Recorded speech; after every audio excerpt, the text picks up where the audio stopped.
Reginald Raymond Bradney was born in Wollongong 1897 and grew up in Coolamont in New South Wales southwest as a farmer. Born illegitimate and never known his father, Reginald later turned his surname into Wildman, his nickname. Reginald Raymond Wildman enlisted for the army on the 30th December 1914 at Liverpool, aged 17.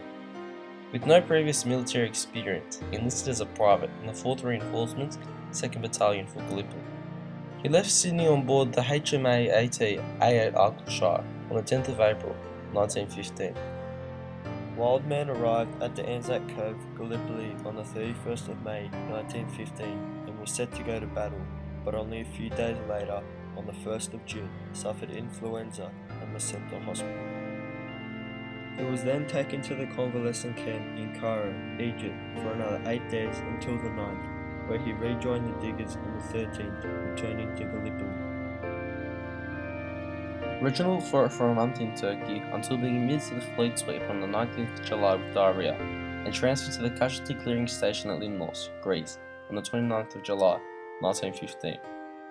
Reginald saw no action for a long time, returning to the battlefields in Egypt the next year, on the 12th of January 1916.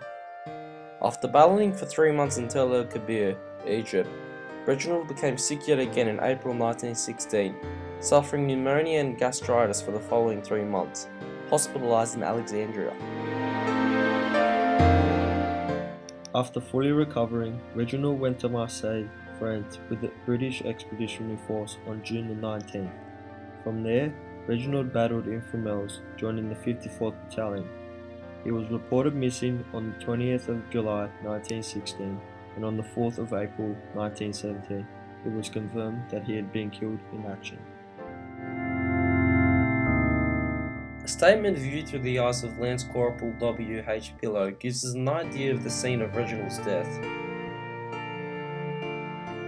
He was not killed going over the trenches, but after he got over in the Germans' second line, on the morning of the 20th.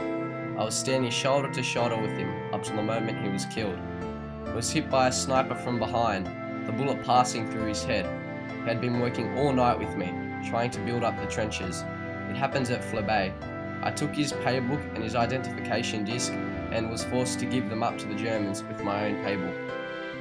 Reginald Raymond Wildman died at the tender age of 20, a quick death after 3 years of extensive illness. He was one of those many young men who went to war with their whole lives ahead of them, however decided to go fight for their country's future, rather than stay at home and secure their own.